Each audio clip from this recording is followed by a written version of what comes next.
10টার মতো অনিয়ম দেখিয়েছিল বিপিএল। প্রথমবার বিপিএল মাতাতে এসেছেন শাহিন শাহ আফ্রিদি। বিপিএল এর 11তম আসরের প্লেয়ার্স ড্রাফটে সবচেয়ে বেশি টাকা খরচ করেছে ফরচুন বরিশাল। মাঠের বাইরে গ্ল্যামারাস ফ্র্যাঞ্চাইজিটা ক্রিকেটারদের হেলমেটের ব্যবস্থা করে দিতে না পারার কারণে 5,48,00,000 টাকা দিয়ে দল সাজানো বর্তমান চ্যাম্পিয়নরা। হ্যালো বন্ধুরা, বিপিএল এর চ্যাম্পিয়ন দল পায় 2 কোটি টাকা, অথচ এক একটা ফ্র্যাঞ্চাইজি দলে খরচ হয় 10 থেকে 12 কোটি টাকা। এখন আপনার মনে প্রশ্ন আসতে পারে, তাহলে ফ্র্যাঞ্চাইজিগুলোর এখানে লাভ কোথায়? কেন তারা 2 কোটি টাকা প্রাইজ মানি জেনেও এত টাকা ব্যয় করে? ফ্র্যাঞ্চাইজি ভিত্তিক লিগগুলো নিয়ে এমন কিছু কৌতূহলী প্রশ্ন আমাদের সবার মনে ঘুরপাক খায়। যেমন বিপিএল এর আয় আসে কোথা থেকে, বিপিএল থেকে ফ্র্যাঞ্চাইজি টিমগুলো ইনকাম করে কিভাবে ও কি পরিমাণ টাকা আয় করতে পারে, বিপিএল কেন আইপিএল এর কাছাকাছি যেতে পারছে না, বিপিএল এর মান কিভাবে বাড়ানো সম্ভব। সাল 2012, 6টি টিম নিয়ে যাত্রা শুরু হয় বিপিএল এর। বিপিএল এর শুরুটা মোটেও সুখকর ছিল না। শুরুর দিকের আসরগুলোতে উঠে নানা রকম অনিয়ম আর দুর্নীতির অভিযোগ। তার মধ্যে উল্লেখযোগ্য হচ্ছে মোহাম্মদ আশরাফুলের ম্যাক্স ফিক্সিং কাণ্ড ও ক্রিকেটারদের সম্পূর্ণ পারিশ্রমিক না পাওয়া, যা বিপিএল এর ইতিহাসের কালো অধ্যায় হয়ে থাকবে। বিপিএল এর শুরুটা মন্দ হলেও বিসিবির তত্ত্বাবধানে কিছু অবকাঠামোগত পরিবর্তন আনায় কিছুটা হলেও ঘুরে দাঁড়ায়। কেউ কেউ আইপিএল এর পরই বিপিএল কে সেরা মনে করত, তবে বর্তমানে বিপিএল এর মান নিম্নমুখী। বিপিএল এর ম্যানেজমেন্ট ও অপেশাদার ফ্র্যাঞ্চাইজিগুলোর জন্যই বিপিএল এর আজ এই অবস্থা। বিপিএল এর পরে আসা লিগগুলো এখন বিপিএল কে ছাড়িয়ে গেছে। তাহলে বিপিএল কেন পিছিয়ে? জানতে হলে সম্পূর্ণ ভিডিওটি দেখতে থাকুন। আজকের ভিডিওটিকে বুঝের সুবিধার্থে আমরা 4টি চ্যাপ্টারে ভাগ করে নেব। বিপিএল এর আয় আসে কোথা থেকে? বেশ কিছু মাধ্যম থেকে বিপিএল আয় করে থাকে, তবে তার মধ্যে উল্লেখযোগ্য আয়ের মাধ্যম হলো 4টি। Number 1, sponsorship. বিপিএল এর অন্যতম বড় আয়ের উৎস হলো স্পন্সরশিপ। বিভিন্ন ব্র্যান্ড এবং কোম্পানি বিপিএল এর টাইটেল স্পন্সর কিংবা ইভেন্ট স্পন্সর হিসেবে যুক্ত হয়। বিপিএল এর এই আসরে টাইটেল স্পন্সর হয়েছে বেসরকারি ডাচ বাংলা ব্যাংক। সেই সঙ্গে পাওয়ার্ড বাই ও কো স্পন্সর হিসেবে আছে ডাচ বাংলা ব্যাংকের 2টি ফাইন্যান্সিয়াল সার্ভিস, রকেট ও নেক্সাস পে অ্যাপ। স্পন্সর থেকে আয়ের সঠিক তথ্য প্রকাশ করতে চায় না বিসিবি। ধারণা করা হচ্ছে 5.5 কোটি টাকাতে বিক্রি হয়েছে বিপিএল এর স্পন্সরশিপ। নাম্বার 2, ফ্র্যাঞ্চাইজি ফি। ফ্র্যাঞ্চাইজি ফি থেকেও ভালো টাকা ইনকাম হয় বিসিবির। বার্তা 24 এর একটা ডেস্ক রিপোর্ট থেকে জানা যায়, প্রতি মৌসুমের জন্য প্রত্যেকটি দল বিসিবিকে দিয়ে থাকে প্রায় 1.5 কোটি টাকা। প্রতি মৌসুমে শুধু ফ্র্যাঞ্চাইজি ফি বাবদই বিসিবির আয় 10.5 কোটি টাকার মতো। নাম্বার 3, ব্রডকাস্টিং রাইটস বা সম্প্রচার সত্ত্ব। বিপিএল এর আয়ের বড় অংশ আসে সম্প্রচার সত্ত্ব বিক্রি থেকে।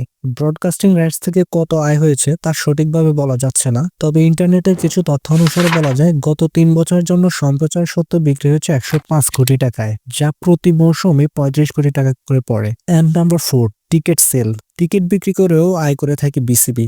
2023 বিপিএল এ টিকিট বিক্রি থেকে 5 থেকে 6 কোটি টাকা আয় করেছে বলে বিভিন্ন রিপোর্টে উল্লেখ করা হয়েছে। এই 4টি মাধ্যম ছাড়াও ডিজিটাল প্ল্যাটফর্মে লাইভ স্ট্রিমিং সত্ত্ব বিক্রি করে ও বিজ্ঞাপন দেওয়ার মাধ্যমেও আয় করে থাকে।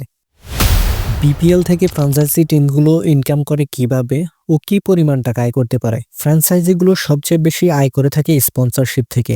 বিভিন্ন কোম্পানি তাদের ব্র্যান্ড প্রমোট করার জন্য স্পন্সর করে থাকে, আর মার্চেন্ডাইজিং করেও সেখান থেকে আয় করে থাকে। মার্চেন্ডাইজিং এর মাধ্যমে জার্সি, ক্যাপ, জ্যাকেট ও অন্যান্য স্পোর্টস ইকুইপমেন্ট বিক্রি করে আয় করতে পারে। তাছাড়া প্রাইজ মানি তো আছেই, যদিও খরচের তুলনায় অনেক কম। এখন প্রশ্ন হলো, বিপিএল এর ফ্র্যাঞ্চাইজিগুলো কত টাকা আয় করতে পারে? ঠিক কত টাকা আয় করতে পারে সেটা নির্দিষ্ট করে বলা যাচ্ছে না, তবে বেশিরভাগ ফ্র্যাঞ্চাইজিগুলোই খরচের টাকা তুলতে হিমশিম খায়, যার কারণে প্রতি আসরেই দেখা যায় ফ্র্যাঞ্চাইজিগুলোর মারিতানা পরিবর্তন হয়ে যায়। বিপিএল কেন আইপিএল এর কাছাকাছি যেতে পারছে না? আইপিএল বিশ্বের সেরা ফ্র্যাঞ্চাইজি লিগগুলোর মধ্যে একটি। আইপিএল এর বাজার বিশাল বড়, সেই তুলনায় বিপিএল এর বাজার খুবই ছোট। তবে বাজার ছোট হলেও আইপিএল এর কাছাকাছি যাওয়া অসম্ভব কিছু নয়। আইপিএল ও বিপিএল দুটোই ফ্র্যাঞ্চাইজি ভিত্তিক লিগ হলেও অবকাঠামোগত বেশ কিছু পার্থক্য রয়েছে, যার মধ্যে সবচেয়ে বড় পার্থক্য হচ্ছে আইপিএল এ বিসিসিআই প্রায় সব আর্নিং সোর্স থেকে 50% রেভিনিউ শেয়ার করে ফ্র্যাঞ্চাইজি টিমগুলোর সাথে, যা বিসিবি করতে পারে না। এই বিষয়ে গত বছর কুমিল্লা ভিক্টোরিয়ান্সের পক্ষ থেকে বিসিবিকে রেভিনিউ শেয়ার করার প্রস্তাব দেওয়া হয়, সেই প্রস্তাবে বিসিবি রাজি হয় নাই। তাছাড়া আইপিএল ফ্র্যাঞ্চাইজিগুলো বিপিএল ফ্র্যাঞ্চাইজিগুলোর তুলনায় অনেক পেশাদার ও অর্থ সমৃদ্ধ। এছাড়া বিপিএল এর ব্রডকাস্টিং কোয়ালিটি নিয়েও আলোচনা সমালোচনা হয়। বিপিএল এর ম্যানেজমেন্ট ও ফ্র্যাঞ্চাইজিগুলো অপেশাদারিত্বের পরিচয় দিয়েছে কয়েকবার, যা বিপিএল পিছিয়ে থাকার অনেক বড় কারণ। এছাড়াও আরো অনেক কারণ রয়েছে যার জন্য বিপিএল অনেক পিছিয়ে রয়েছে অন্যান্য লিগের তুলনায়। বিপিএল এর মান কিভাবে বাড়ানো সম্ভব?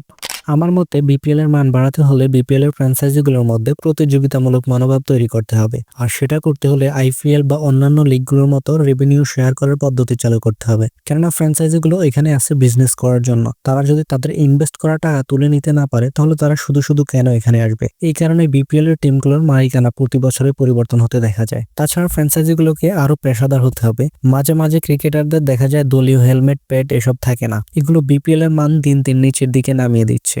বিপিএল এর মান বাড়াতে হলে বিসিবি কে দক্ষ ব্যবস্থাপক ও সুপরিকল্পিতভাবে বিপিএল এর আয়োজন করা উচিত। এবারও দেখলাম বিপিএল এর শুরুতে টিকিট পাওয়া নিয়ে হয়রানির শিকার হয়েছে ক্রিকেট প্রেমীরা। টিকিট পেতে যেন দর্শকরা ঝামেলায় পড়তে না হয় এই বিষয়টা খেয়াল রাখা দরকার।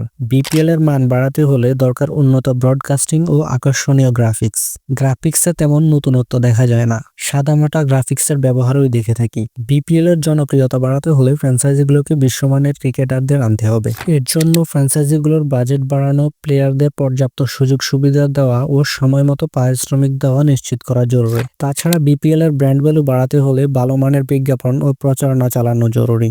এর মাধ্যমে দর্শক আকর্ষণ বাড়ানো সম্ভব। এছাড়াও আরো অনেক জায়গা রয়েছে যেখানে ডেভেলপ করার সুযোগ রয়েছে। তবে শেষ কথা হলো বিপিএল আমাদের দেশের লিগ, এখানে আইপিএল এর মতো বড় মার্কেট নেই। আইপিএল ফ্র্যাঞ্চাইজিগুলো বিপিএল ফ্র্যাঞ্চাইজিগুলোর থেকে তুলনামূলক বেশি সমৃদ্ধশালী। তাই বিপিএল এর প্রতি আমাদের এক্সপেকটেশন আইপিএল এর মতো হওয়া উচিত না। দর্শক হিসেবে আমাদের বিপিএল কে সাপোর্ট করা উচিত। বিপিএল এর মান উন্নয়ন করতে হলে আমাদের সহযোগিতাও প্রয়োজন। তো বন্ধুরা, ভিডিওটি যদি ভালো লেগে থাকে একটা লাইক দিতে পারেন আর কমেন্ট বক্সে আপনার মতামত জানাতে পারেন। ধন্যবাদ।